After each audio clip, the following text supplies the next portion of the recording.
Hey folks, this is the Mid-Age Gamer Guy on Orcs Must Die 2.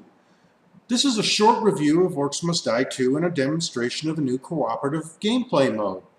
We'll go through some of the setup involved with getting a cooperative game going and then highlight some of the more important aspects of the game.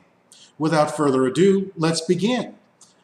For those who haven't played its predecessor, Orcs Must Die 2 continues the theme of a kind of first-person shooter meets tower defense game. Your job is to keep waves of rampaging orcs of all shapes, sizes, and threat level from getting past you. This incarnation's most important change from the original is the addition of a cooperative play mode. Arguably, the most compelling reason to buy the game, cooperative play mode is at the heart of Orcs Must Die 2. That said, let's see about setting up a co-op game. Setting up a co-op game isn't much different from setting up a single-player game. In fact, the only difference is the need to send a game invite to your partner.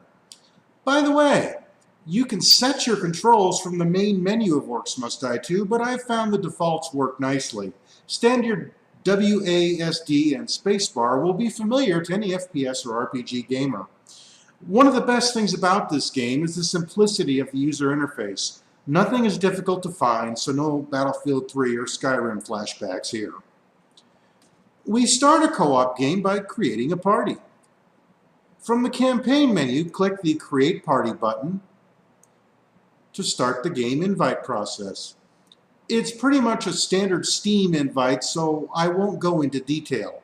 Know it can take some time, as the Steam join process is a little kludgy in this game. Once your friend is joined, pick the game difficulty level from the button on the top of the campaign screen, then choose a map from the list of available options in the middle of the campaign screen. As you play the game, more maps open up. When you're ready, click the play button. There's a nice reference screen that shows up the first time you play that shows the basic screen layout.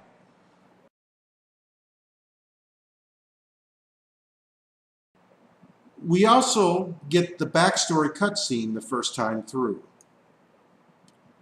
As in the first game, your task is to set up your first task is to set up your spell book. Here you choose the spells and weapons you'll use in the current game. Available traps, spells, and weapons can be changed, sold, or upgraded from the spellbook option on the main menu.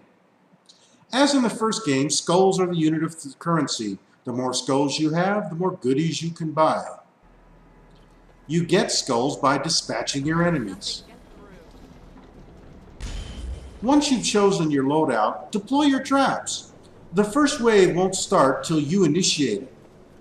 After that, each succeeding wave will have a countdown time until the last wave, which again forces you to manually start it. Power-ups show up as you dispatch your orc adversaries. Health, mana, as well as other bonuses appear frequently. You can deploy traps in the middle of a wave if you have enough points and time. Co-op gameplay is excellent in Orcs Must Die 2. In fact, most of the levels are designed for it, and difficult if not impossible to master without a partner's help. In addition to weapons and traps, you can equip special spells that can be used to bolster you and your partner's attributes, like armor, mana, or health. Once used, they need time to recharge, so use them wisely. All in all, a worthy successor to the original game with the wonderful addition of co-op gameplay. That's the good, now the bad. I'll say this, ignore the leaderboards. The game has already been shown to be vulnerable to memory hacks like Cheat Engine, which explains the billion-point scoring you see in our example here. Still, who cares about leaderboards? Orcs Must Die 2's addition of co-op gameplay makes it almost infinitely replayable. It's also likely that there will be new DLC content in the future, as was done with the original game. Aside from the kludgy game invites, which is likely more a Steam problem than a problem with the game, and the occasional bad camera angle when you get too close to a wall, I can't fault the game. I plan on spending many hours with it.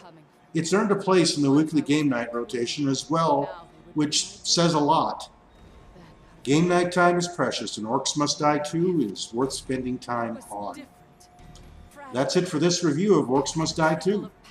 return. Thanks for listening and watching. Not enough to mind control even a single orc. Still, the rift offered an escape.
Into my sprinklers, little orcs. Let's begin.